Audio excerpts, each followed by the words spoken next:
All right, my name is Pumlani. I am 30 years old. I am a firstborn of 4. I come originally from the Eastern Cape, based in Joburg, the East Rand. I'm a Christian. I love God. That's the beginning and end of it for me.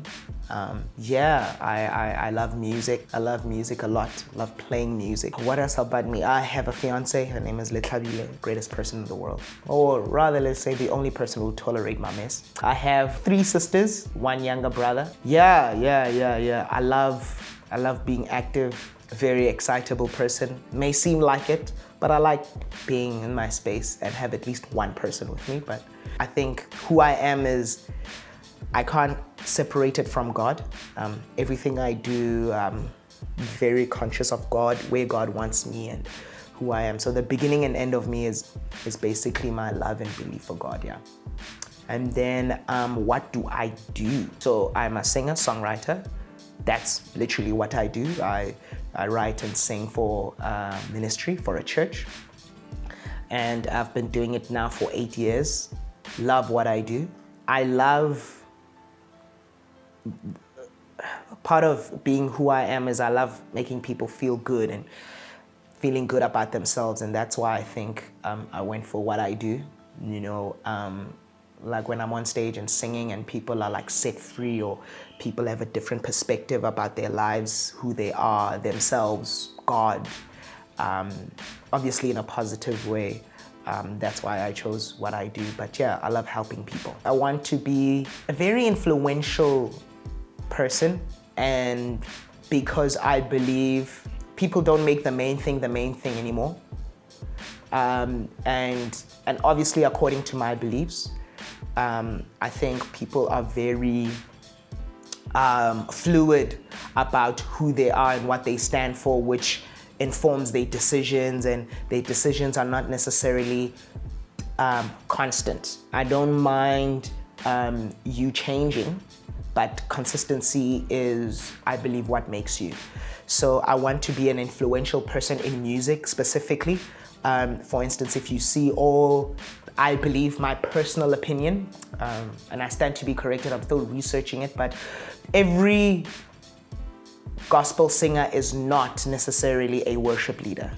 It's more about the music, and I'm kind of at a place where I'm like, I'd like to be in a space, especially in my field, to make sure that people don't just become gospel singers. Because, I mean, I'll give you an example. You know, Lundi, great gospel singer, amazing, drugs. Where is he now? And I'm going, it's those things where's the line between a gospel singer and a worship leader? And I'm trying to see how we can bridge that gap so that people are consistent in who they are and what they say they do. And yeah.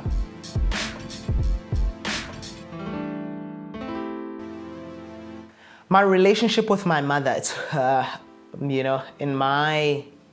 realized, I always thought I had a good relationship with my mother. But I realized I don't know who she is because of the way we were raised, all right? So for instance, in my family, I don't have a personal relationship with my mother. I have a relationship with my mother in regards to her being a mother. I don't know who Nomtunzi is. My mom's name is Nomtunzi. So I don't know like what makes her laugh. So, my relationship with my mother was fairly supportive. She did what she could, she loved me. But the more I grow up now, I'm realizing that like she was playing a role, and I'm getting to know who my mother is now.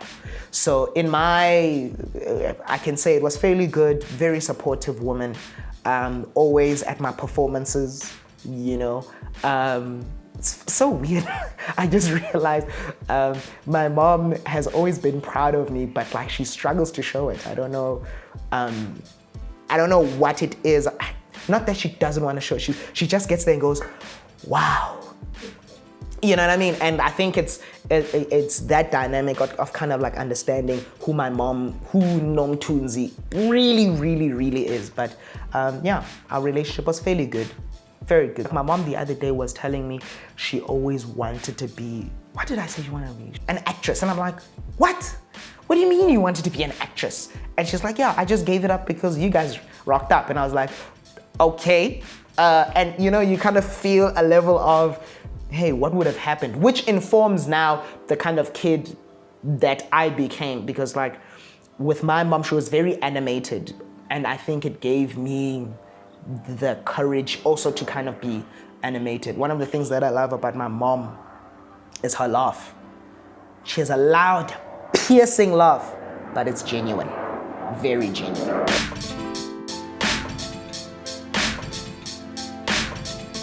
Day-to-day challenges. I think,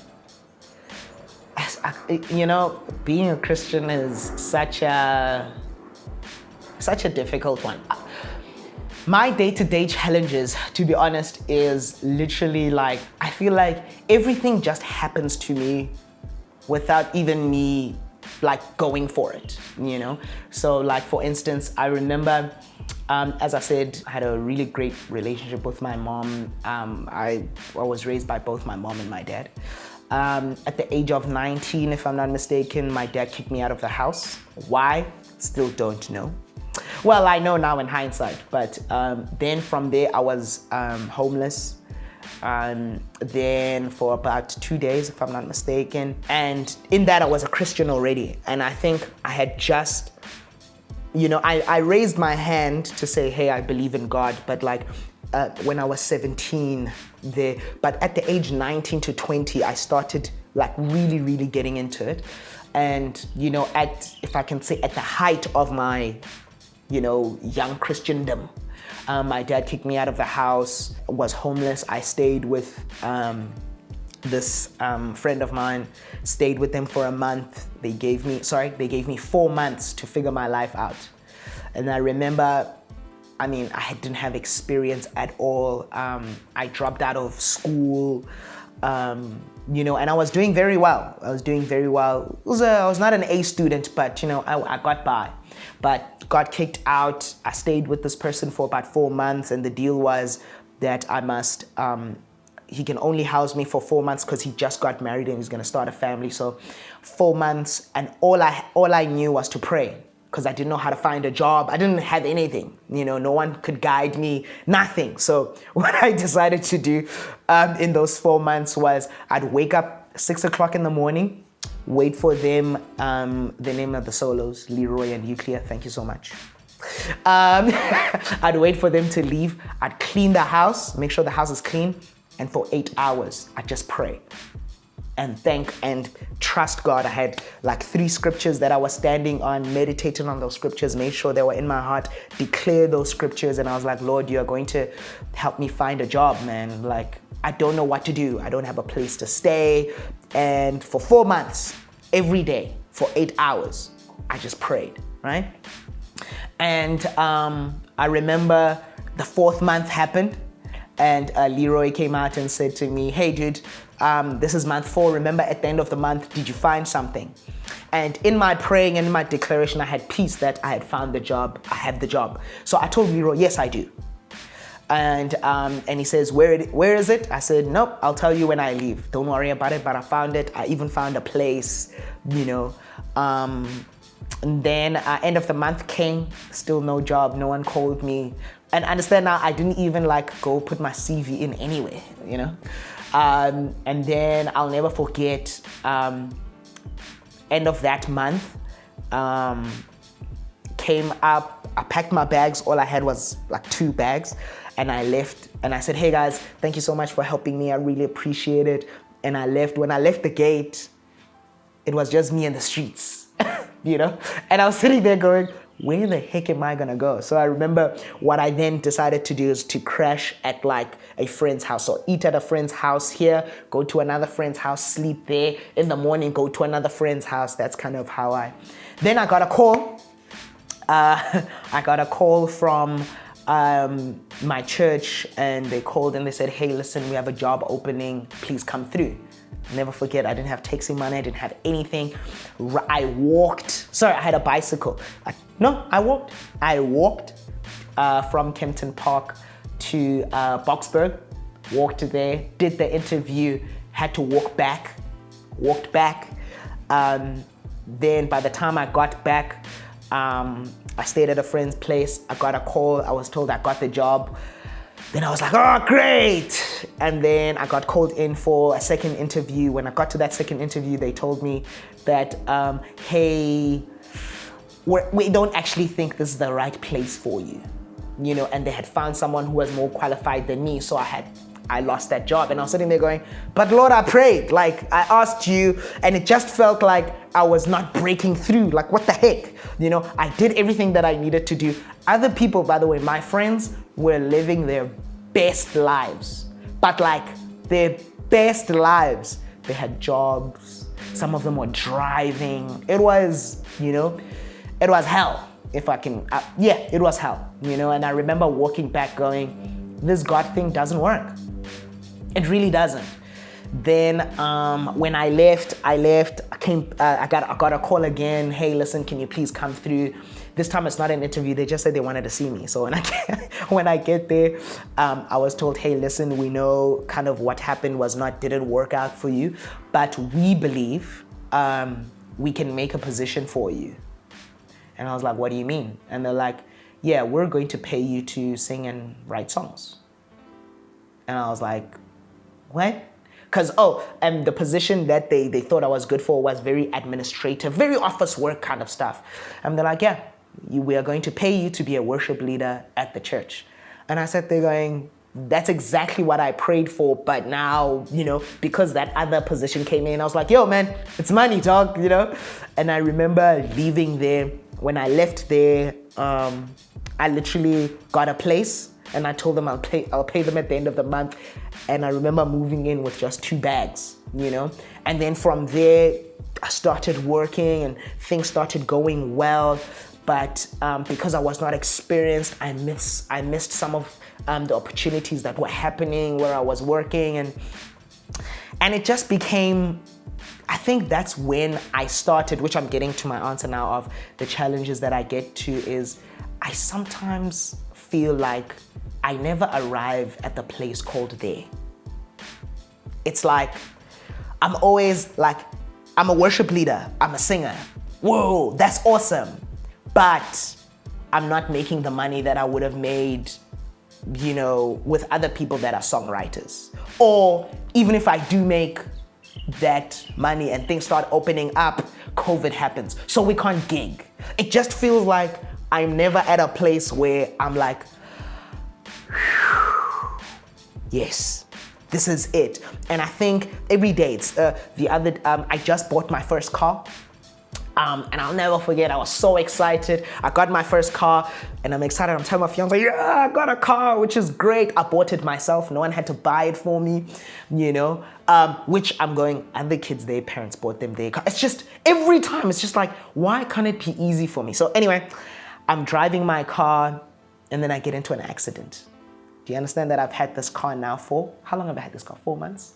About 4 months. Do you understand? Now I have to pay for them to fix the car. When the insurance people come through, they're like, hey, sir, we can't cover you, unfortunately, because of the way the accident happened. It's gonna cost you 14,000 Rand. I'm like, but I'm a child of God though. It just feels like I never arrive, you know? And it seems like other people do. It feels like other people, their parents buy them cars, buy them apartments. And now I have 2 parents, still alive. There's a home, but I always have to fend for myself. Even me trying to get married. It's just like, I want to get married. It's this great thing. But now I have to come up with the money myself. So I think my daily challenges, to be honest with you, Google, is always like, just when I think I've arrived at the place called there, it's not the way it was promised. And it's frustrating and like, yeah, man. So now I got to fix my car. When I fixed my car, I realized my license disc expired. It's like I don't win. It's like, can something, and now I have to pay penalty fees when I get there. Oh yeah, when they fix the car, they realized, hey, listen, your handbrake is worn out, so we have to fix that. That's extra money. It's just like, but why does it feel like other people, yeah. So I think it's just for me, day to day, it's just one thing after the other. It feels like I don't rest. And it's very hard for me, but because I know I couldn't have gotten here without God, to be honest with you. That's the only hope I have. Because as much as, to be honest with you, I feel like I never get to a place of rest, I can appreciate the fact that I got to a place because of him. It was because of prayer and that 4 months of prayer that I got the job of my dreams. It's because of that prayer and that I got to meet someone that loved me, which is my fiance, by the way, who loves me the way I am. It's because I've prayed that I got the car. It's just that, Lord, can it just work? Just give me 3 months. 3 months of rest. And then we can get through the challenges. So yeah, like my mom got COVID, my dad had bipolar, and that's why he kicked me out.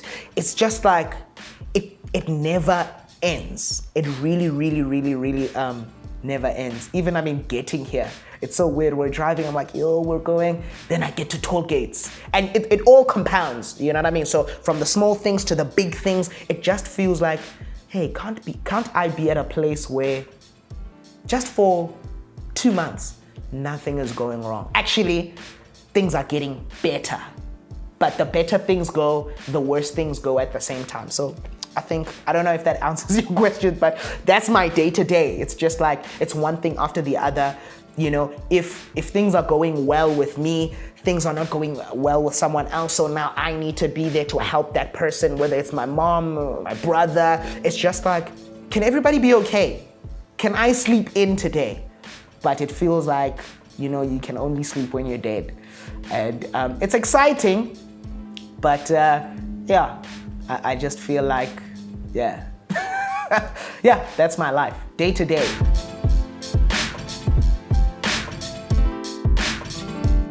Cool. Premarital conversation, you think, or I believe, we should have more of. You will change your mind. You will change your mind. What you think is what you want right now. And, depending on what age group you're in. So for instance, when you are 21 and you're like, this is the kind of woman I want, boom, boom, from a man's perspective now. This is the woman that I want, boom, boom, boom, blah, blah, blah, blah. When you hit 27, you're gonna change your mind. Because that's what life is.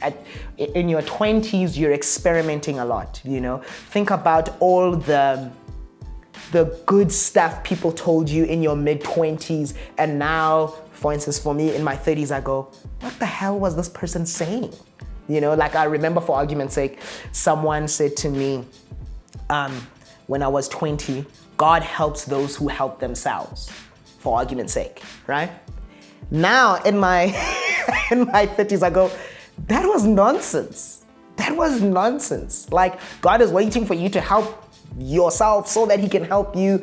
No, that's not what he died for, So all of that stuff, like I remember, and this is going to get a little bit of R-rated, but I remember saying, I like big girls and raw and I was like, yeah, that's the kind of woman I'm gonna be, or no, I wanna be with. And when I hit 26, I was like, yeah, no, I changed my mind. I remember thinking when I was 21, I wanted a Xhosa girl.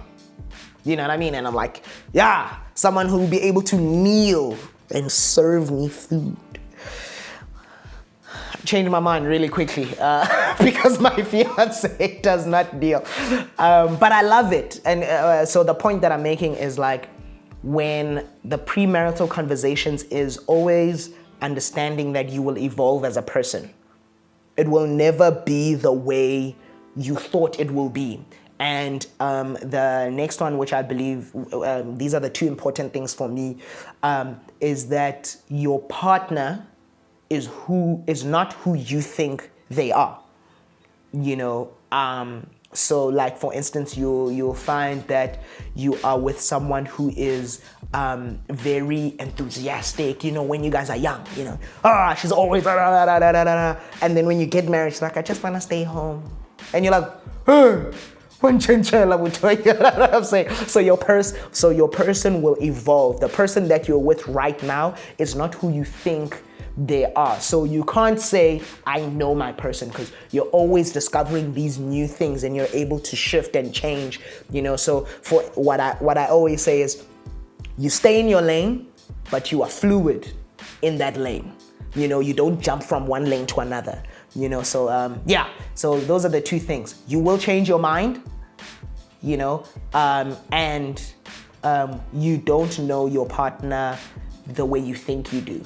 It is always fluid, always ever changing. I remember with my fiance, we spoke. I always believed that she was a very, if I can say, outspoken person. She can do interviews. She's in front of the camera. And then she's like, Pumlani, where did you ever hear that I like doing that stuff?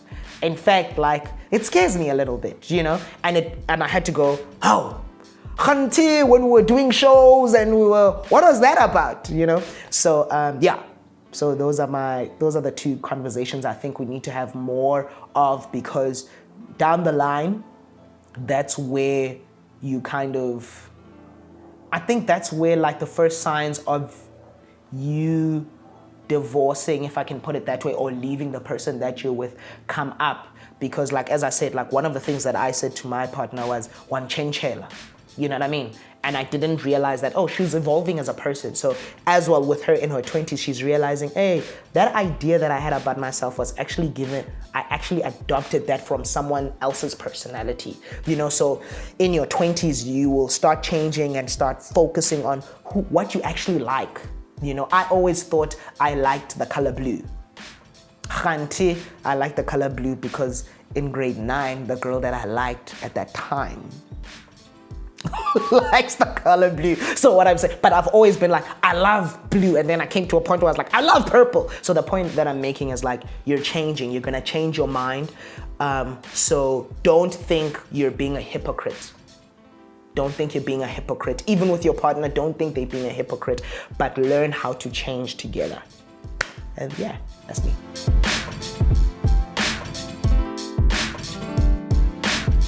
My fears about my calling. Fears about my calling is that it's not about the money. And money is a big part of, what you need to live, especially being a man and a black man in South Africa, because you have to provide and stuff. And it's kind of seek God first and all these things will happen. Seek his kingdom, and, it will never be, the money is not the main thing. But in your society, in the world that you live around, money is the main thing. So those are one of the fears. That's actually the ultimate fear that I have about my calling. I would like, to be doing what God has called me to do and make a lot of money, but a ridiculous amount of money. What scares me about my relationships is they will never get me. They will never understand, my path. I've always felt like my path has always been separated from everyone around me. So it's very difficult to know, it's very difficult for people to support me and be there for me. For instance, I had an opportunity to do what I do currently for another organization where I could travel, tour, make money, in it, versus the job that I do now. And I know specifically God wanted me to stay where I am right now. And it was very difficult for my friends or for people around me to understand that the Lord wanted me to stay here, and I think sometimes I would have been so far, if I had taken that route, because it was seemingly the best route for my life. So the point that I'm making is that it's very difficult for my friends to support me because, I take it very seriously where God wants me to be, and I want it to be very specific because I know when I'm specifically where He wants me to be, I will lack nothing. I will need stuff, I will be in need and stuff, but I know that I'm here because He told me to be there, so He better make this thing work. So yeah, that's how I feel about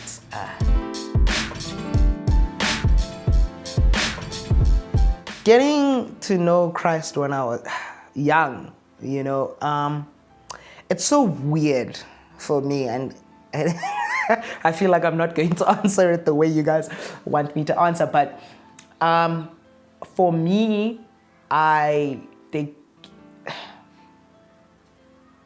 when I was young, I made a very staunch decision, to follow Christ. By the time I was 17, I had already decided that it's either God or nothing. So I was never necessarily enticed by anything that's happening around me or where everybody went. So like things like clubbing, were cut out. I didn't have those desires at all. I didn't crave them. They were actually disgusting to me. I didn't see why people would indulge that, even within Christianity. So like, for instance, when we all got saved with some of my friends, some of them backslid and stuff like that. With me, the day I realized that what I've been searching for my whole life, I had found it, which was God. I was like, I'm sticking with this. I'm a very guarantees based, like, are you gonna guarantee this thing is gonna make me sorted? I go for it, right? So I didn't have those desires. However, as I grew up, I started seeing the benefit in some regard of having those experiences, because what had happened to me is because I had decided that I want God. I mean, my favorite scripture is in Psalm 27. Forget the verse, but it says, all I ask for, all I want with my life is to live in the house of the Lord forever and dwell in his perfections all the days of my life. That's all I focused on. That's all I wanted. However, the more I grew up, I realized how it segregated me from people. So I kind of was holier than thou kind of person, and it was very difficult for me to have sympathy and empathy for people that were going through stuff, because I was like, why did you go to the club in the first place? You know what I mean? I'd say things like, well, you chose this. You know what I mean? So it was very difficult to empathize, because for me, I had decided. And more, and thankfully to Lekhabile, who kind of helped me see people like that as people, because like, for instance, I don't drink. Immediately when I got saved and I decided to follow Christ, that desire left me. I didn't work through it. God didn't show me and direct it. No, it left me, right? Every sort of worldly desire, and I mean, till today, I don't feel like, I don't feel like I missed out on anything. I don't have that desire. However, I do see how it has made me seem unapproachable, because I'm very much, hey, we got drunk and so happened. It's because I don't become empathetic. People will call it, or maybe it is the truth, I'm very judgy, and I'm realizing because I didn't have those experiences, it has made me feel like, it has made me feel like I know it all in a certain way. So how it's affected, and it has affected me with people like that in terms of empathy and sympathy, which I'm better off now. I mean, I've had a 4-year, it's my 4th year now, getting to understand and have empathy for people.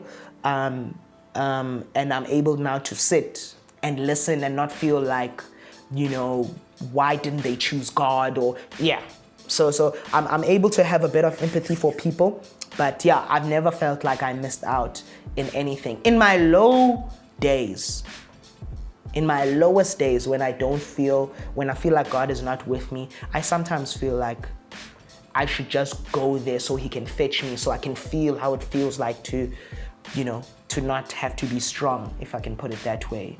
Like, so for instance, with me, every time I have a problem, no matter how big it is, I go to the Bible, I go to the Word.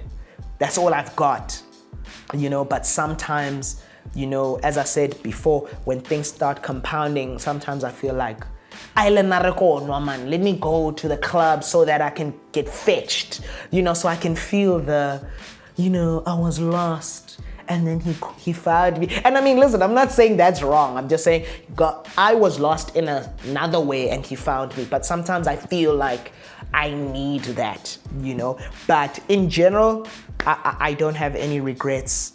Any regrets of what I've missed out on. But I'm continuously working on empathy and sympathy for people that have. That's me.